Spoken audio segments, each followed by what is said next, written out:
Good evening, everyone, and welcome to the fourth Luskin Lecture for Thought Leadership. The goal of this speaker series is to give you firsthand exposure to the thinkers who are helping to shape the national conversation.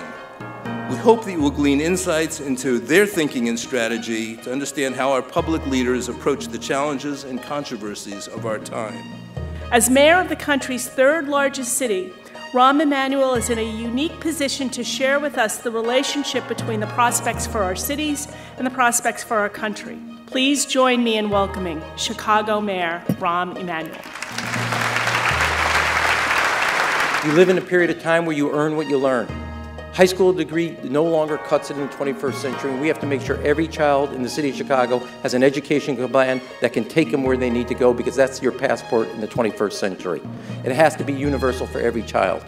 So this is from one of our MBA students. For decades, the south side of Chicago has been plagued by poverty and gun violence.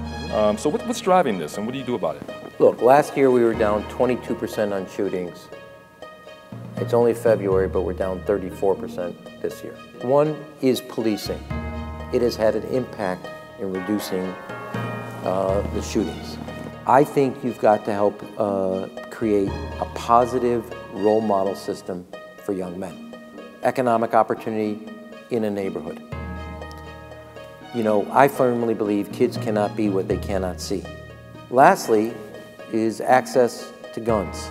So my view is it's part policing, mentoring, economic opportunity, and access to guns.